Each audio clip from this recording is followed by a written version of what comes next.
All right, guys, welcome back to another Raid Shadow Legends video. This is Ali Plays. So we do have an exclusive interview from Ash, so we're going to be reacting to this. I'm going to make the video shorter than Ash's video. I do encourage you guys to watch it if you guys have the time. It is 40 minutes. I'm going to try to make this video shorter, so I'm only going to be reacting to the important things. So I was just watching just the beginning, first minute, and Cirilla was saying that she's saying that there are two big features coming by the end of this year. We all know that the dupe system coming by the end of this year. I think the other thing is Hydra Boss, because it was teased multiple times using content creators. Some mistakes, but overall, our team has grown by a lot of people. There was good and bad, and some mistakes, but overall. Yeah, you know what's hilarious? I don't know if Ash actually did this on purpose, if he just tried to zoom in to Cirilla. But the hilarious thing is he has Eurogrim in here, and she's admitting that they made some mistakes. Eurogrim was a mistake. I don't know if that's intentional, but it is pretty hilarious. Our team has grown by a lot of people, and it's nothing like if we compare what we started off and where we are right now, it's like a huge difference. The number of people that are working on the project right now has like quadrupled from where like we started. And for next year, we have some like humongous plans. To me, I'm not. Yeah, like generally, I actually like the Ash's edits, but for an interview style video, I don't think we should be having edits like this. Just some constructive criticism, because a lot of people get pissed off because they're all here for the information. Personally, I don't really care. If you want to do the edits, go ahead. But for interview style, I don't think there should be any edits like this. It makes the video longer. The video is already long. And ending 2020, no offense, with, but or just saying. 2021, what year is it right now? Ending it with a bang are both very exciting. So let's just dive right into it here. You mentioned a few major updates coming to the game. We know kind of about a lot that might or be coming. One that I'll save for the last question of this interview. But also we know that some void tower thingy in the dungeon area. We knew new ways to kind of ascend your champions, kind of a tavern revamp. We know that you mentioned in a previous raid video on the YouTube channel that you're going to be working on kind of real-time PvP kind of next year. It sounded like kind of on the back burner for now. So there's. Dude, am I the only one that does not want real-time PvP? Like honestly, I'm very tired of PvP in general. 3 versus 3 arena is a drag. Even if you have good champions, it's still a drag. I know they have auto battles, but the AI is kind of messed up. I don't know, even classic arena to me is kind of a drag. That for me, that's like the most boring aspect of the game. I don't know, I guess some people are really into arena. I do enjoy it in bursts, but not like a whole bunch of 3 versus 3 tag arena matches in a day. I don't know, it's just boring to me. Let me know down in the comment section. What do you guys think about that? There's a lot more probably I haven't mentioned. The dupe system as well, right? So let's start with actually that weird dungeon that no one knows what it's going to be. We've been teased at like this 4-armed monster or 6-armed monster or 8, I don't know what it was in that video that you guys released, in kind of a new way to level up and upgrade your champions. Anything else you can share, since then about whatever that's going to be? Sure, we never stopped working on that weird dungeon. It's just that it was a little bit put off, the works on this dungeon. What is that weird dungeon? Void Tower? Postponed a little because we focused more on developing the duplicate system and on the Hydra clan boss. I guess there is no reason anymore to hide that. Okay, Hydra clan boss, got you. Already very. What reason do you guys have to hide it? I knew about Hydra clan boss like 2 years ago, man. It was actually in the roadmap that you gave us. Man, this is ridiculous. Like, what do you guys have to hide? We all know what Hydra is. It's nothing, nothing original. Hopefully, it's good. I'm not trying to be a dick, guys. But it's like, why are you even hiding it, anyways, man? Very close to releasing it. Similar mistake to the one that we did with the very first roadmap that we released, and because of a lot of things getting in the way. What am I doing here? Yeah, kind of didn't manage to finish it in time, like we promised, but then we're not going to make that mistake again. So basically, they're not releasing a roadmap anymore. because it was a mistake. That's hilarious. Dude, it's fine if they actually do not meet it, but just address it. Like they just finally addressed it after they're basically finishing the roadmap. They're going to do the Hydra boss. Yeah. I'm just going to say that we're actively working on that, and we'll give you more details after releasing the 2 biggest features, like the headliners of this year. So for now, okay, no, got you. Promises. I got you. I will say though, even though you guys don't release the roadmaps anymore, like just sharing information, what's kind of what you're thinking about, what's coming, even what you did with the dupe system, like shared the first version that you were kind of thinking about. And I'm sure that from your vantage point, it wasn't great to be like, that's awful. Like the community, I forgot even what the idea was. Yeah, in hindsight, when I'm thinking about that time when we conducted this AMA session on Reddit, where we first released our initial plans about utilizing duplicate champions. We actually gathered that feedback and understood that.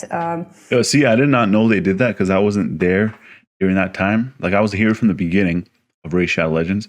There was a gap where I took a pretty lengthy break from the game. I think that's when they did the AMA.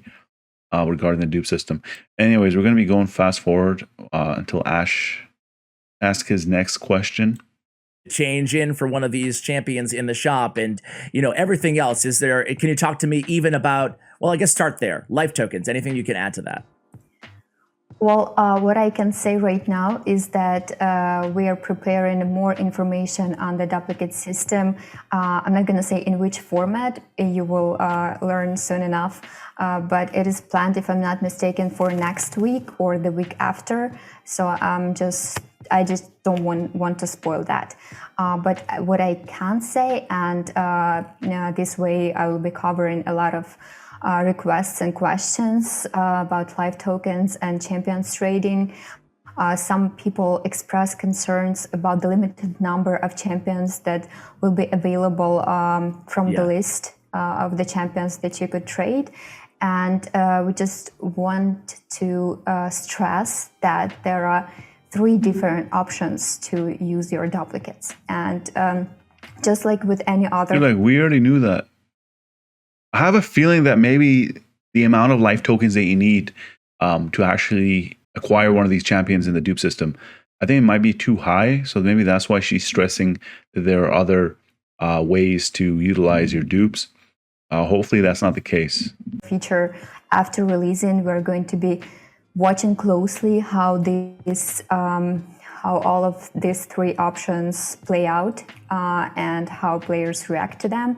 And if needed, we will be making some improvements or changes, modifications, whatever. But the feature, like the live tokens and the champions trading, is not going to be that dynamic. You say trading? Champions trading, like trading champions with other people?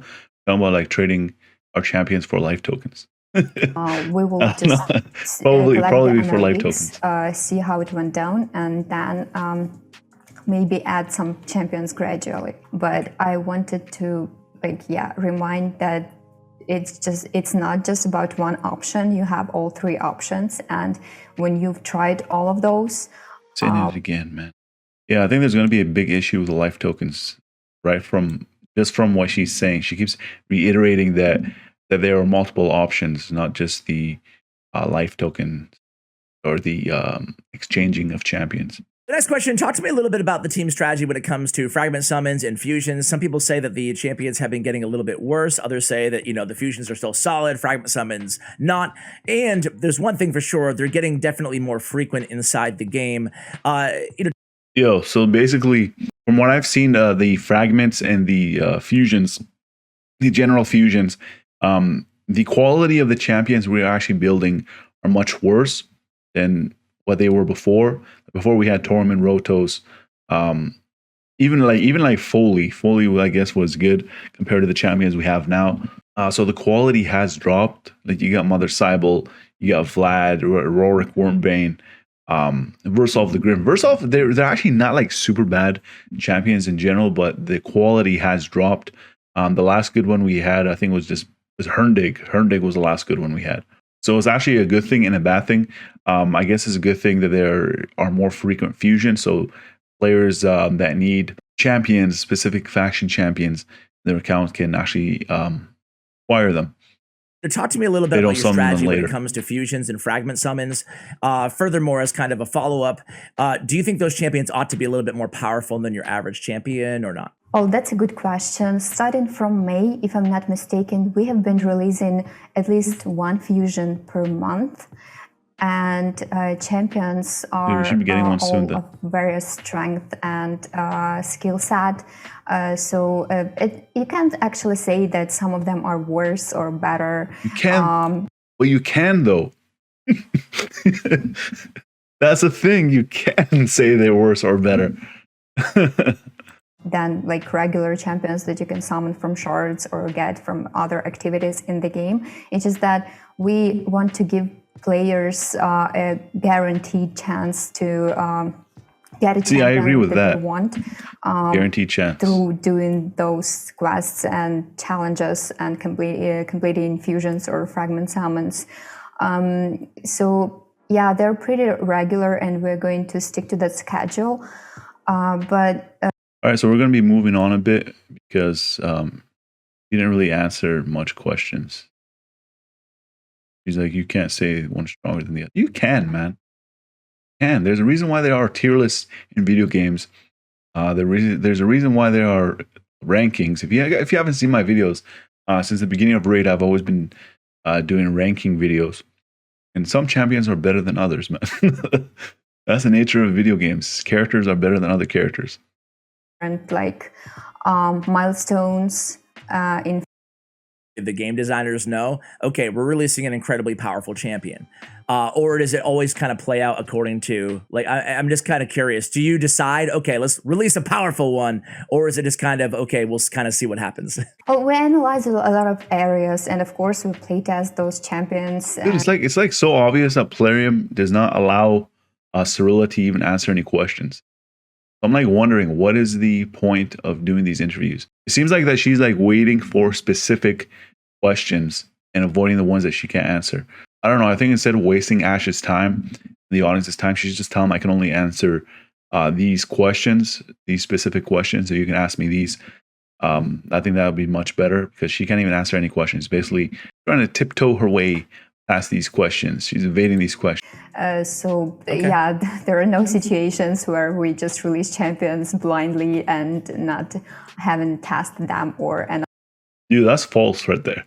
Yeah, I'm sorry, but that's false, man. Like how many times has Plarium released a champion and then immediately nerf them or nerf them right after people acquire them? A lot of champions actually came out broken. Torment was an example of a broken champion. Rotos, when he was released, he was so overpowered that eventually Plarium did nerf him.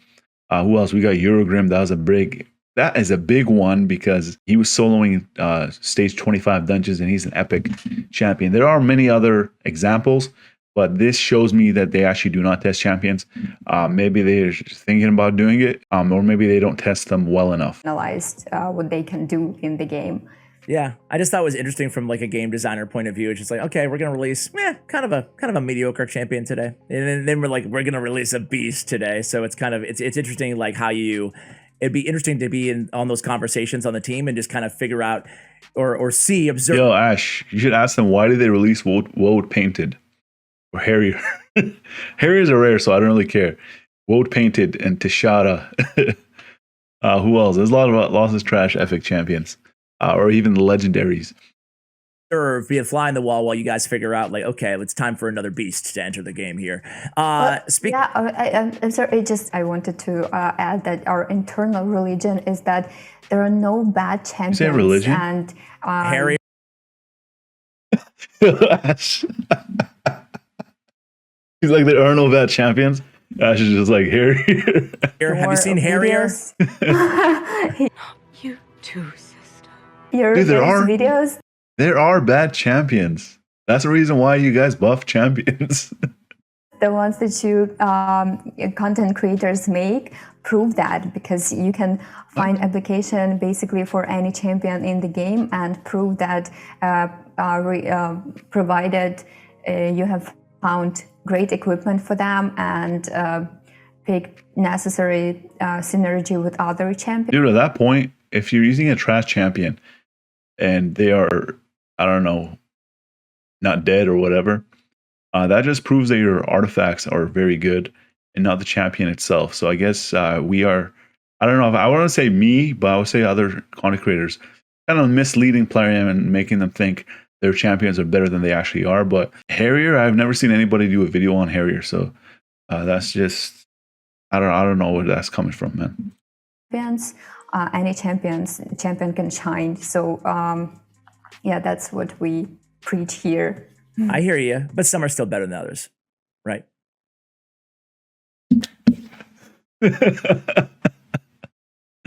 Oh man, that's hilarious. And true. You got her there, man. Oh, you can't deny that. Come on. All You right. say we can't deny that? There's It's got to just be a like worse in the champion in real the game. life. There's got to be. All right. So listen. Is the Wait, what does she mean just like in real life? You saying some people are better than the others? Oh man, that's hilarious. Well, speaking of champions, it brings me to my next question. Rares, uncommons, common champions, man.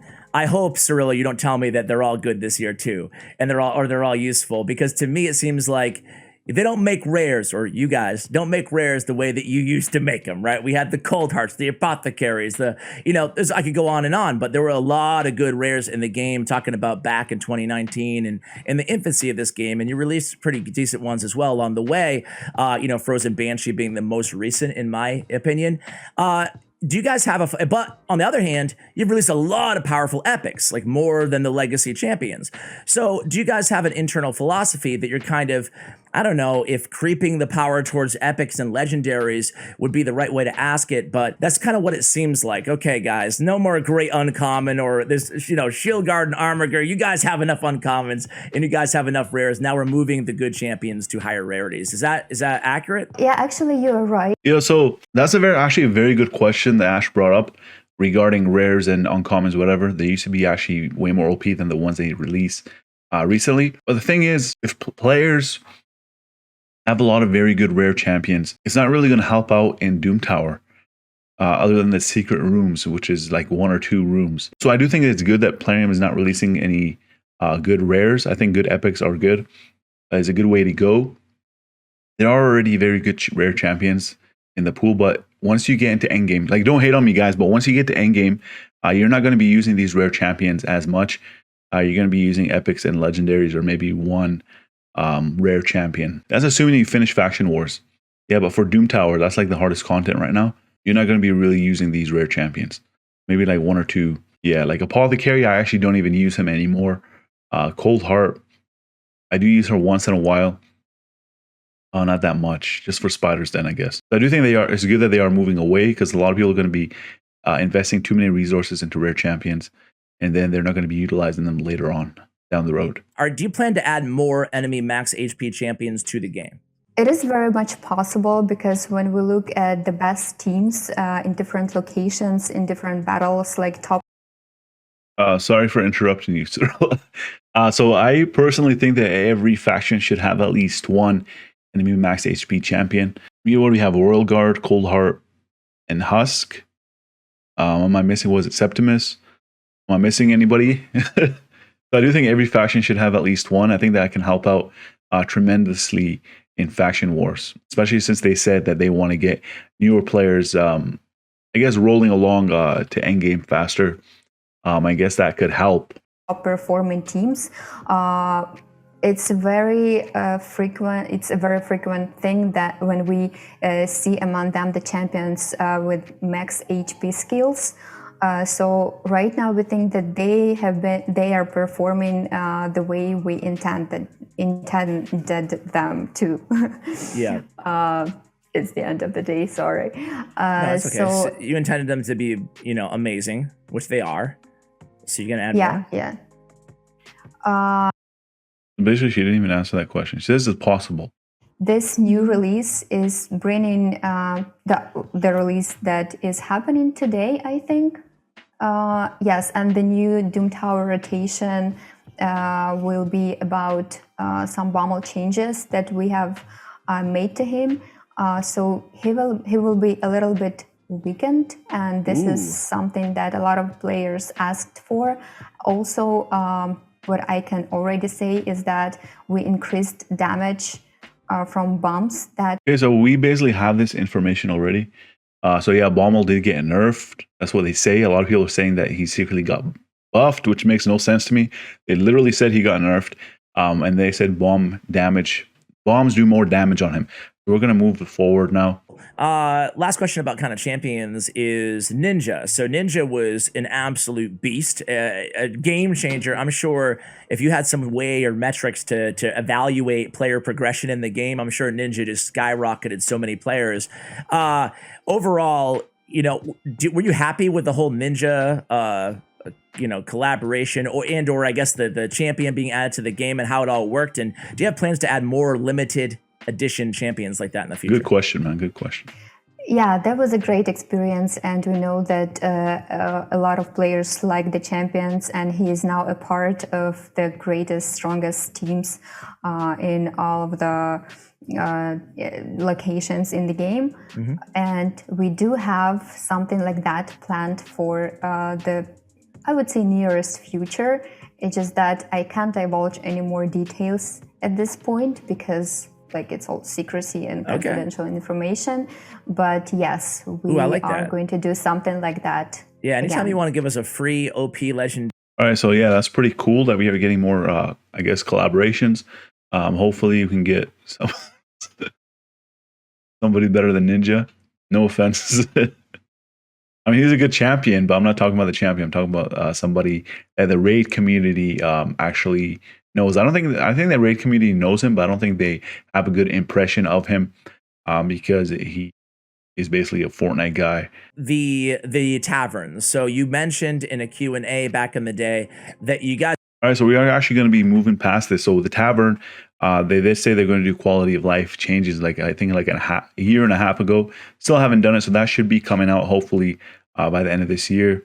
So I have one question before we get to Hydra Clan Boss, and that is probably one of the biggest ones I ask, and it's the time issue, right? I'm sure you're very well acquainted with it, and maybe sick of hearing it, maybe not. But so, all right. So what I'm assuming, what Ash is going to be asking, since he said a time issue, is maybe probably regarding super raids or another way to speed up the in-game time. The amount of time that goes in to do everything in Raid Shadow Legends is insane, right? So if I wanted to, farm 10, use all my keys here, do all my floors, takes too long, farm boss 10 times in addition to that, I mean, that's going to take me a couple hours. Then I have my clan boss, which takes me a half an hour per key, so that's another hour. And then I have my dungeons, which if I'm using all my auto attacks, that's going to take me a couple hours as well. And then everything else, my faction wars, my arena, my tag team arena, everything in this game. And then I don't even have time to focus on my champions that I want to experiment with and mess around with because I'm too busy doing all these dailies. So that's the issue, which in a way is a compliment to you guys because you've added so freaking much in this game that there's too much to do now, right? And you're adding even more. You got the Hydra Clan Boss, you got other stuff, another dungeon coming to the game. So I love super raids. Those are really cool, but I feel like they need to be everywhere. Everything needs to be double the speed, right? So talk to me a little bit about this. Any thoughts? Do you agree? Yes, I do agree with you very much because I agree too, man. The game and I have my personal life sometimes. Yeah, so Cirilla actually plays this game. I actually want to see her account. That'd be pretty interesting. I want to see what kind of champions she has. Does she actually have OP champions, do you think? Or do you think that just plays regularly like us? And those two do not coincide, not really. So yeah, we will be. It's great that you mentioned super raids because they are one of the means that we have already released as a part of this big program in reducing the time for players that you need to spend on the game if you want to work with all the possible content. See, the problem with what she is saying, so she's saying that super raids are helping decrease time in game. I guess they kind of are, but that's not the big issue. So people usually AFK farm these dungeons. Super raids not really, it is helping, but it's not really helping with time spent in game. I guess the analytics are showing that a lot of people spend time farming dungeons, but again, they should know that it's AFK. There are a lot of auto clickers. You got multi battles. Where people are talking about, like, I say clan Hydra comes out, and then you got to do the clan boss. That's like he said half an hour each key. And then you got to do the Hydra right after. So you're going to be doubling. I don't know how long it's going to take to beat Hydra, but let's say we're going to be doubling the amount of time we spent fighting clan boss from that. So there's got to be a way to skip faction wars battles. You already beat them. If we already got 3 stars, I would say let's do that. I think that would be better. Doom Tower, same thing. If we just beat the boss the first time, we should be able to skip through it. And to me, one of the biggest problems is 3 versus 3 arena. I don't know. Let's keep going.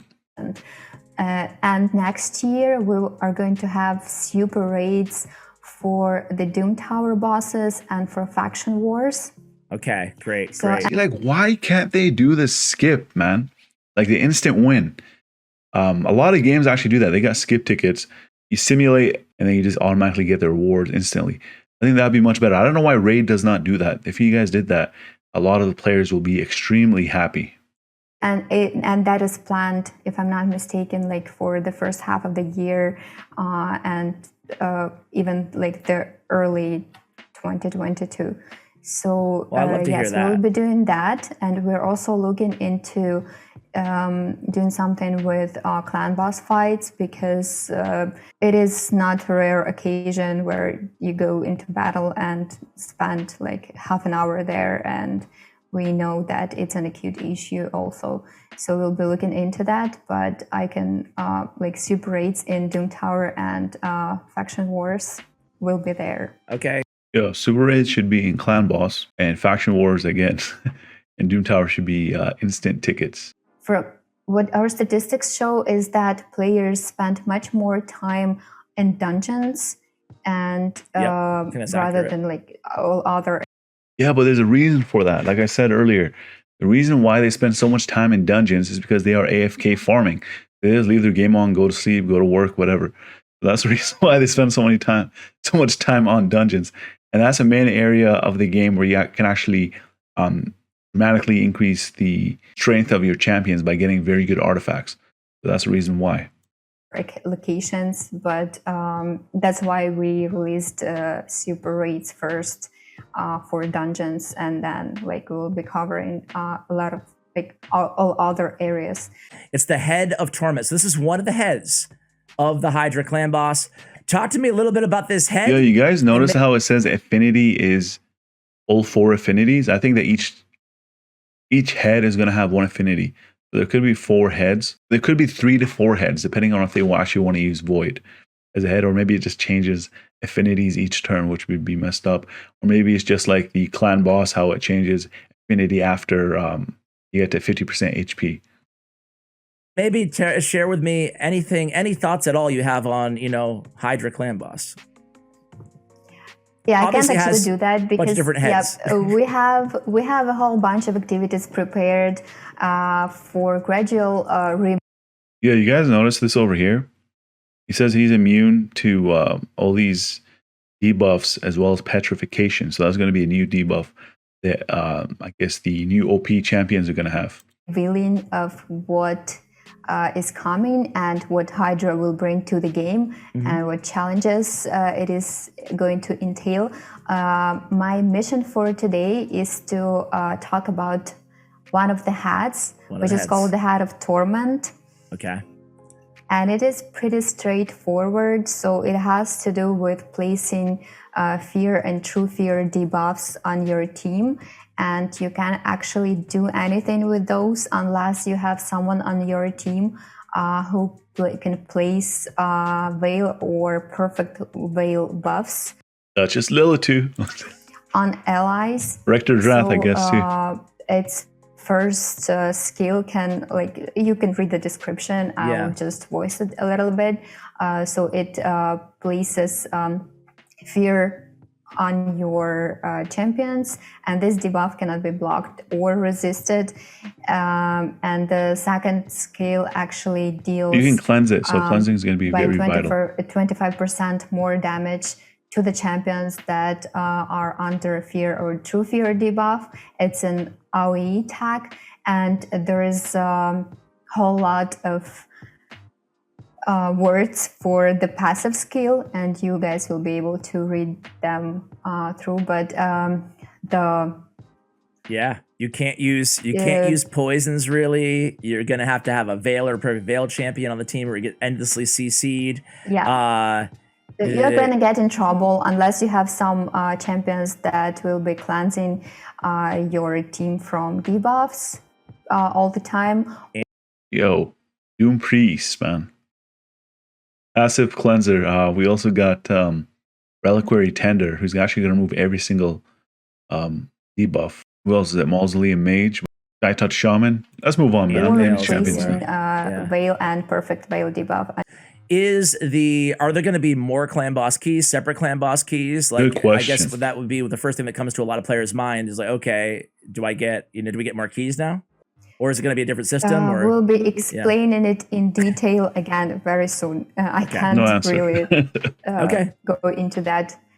Fair enough. So anything else that we can, before we let you go here, anything else that you can share with us today? I appreciate the exclusive information about the, obviously the head and also the tavern information that you shared today. Sounds like a lot of exciting stuff coming to the game. Anything that we didn't mention that you would care to? Actually, I think we'll covered it all. I think a good question. It went well. Me too. Well, thank you so much for coming on. Yep. All right, so I think that was actually a very good interview from Ash in general. Even though Cirilla could not answer a lot of the questions because I guess she's not allowed. So I kind of feel bad for her. But I guess a lot of people do realize that. But yeah, Ash asked very good questions. I think he actually reached out to the community regarding these questions. I think it was a very well done interview in general. So shout out to Ash for that. It's probably one of the best. Yeah, I want to say, you know what? I'm going to say this is the best interview we've had from a content creator interacting with Plarium. So good job, Ash. Let me know down in the comment section. What do you guys think? I tried to make this video shorter than the 42-minute one, but this is a reaction video. If I did a reaction on the whole video, it's going to be like over an hour long. So I just try to get the important parts. If you guys like this video, make sure you guys drop a like. And as always, I want to thank you guys for watching. And I'll see you guys in the next video. I'm Tyrone. I need everybody to subscribe to the homie Ali Plays. And that's non-negotiable either.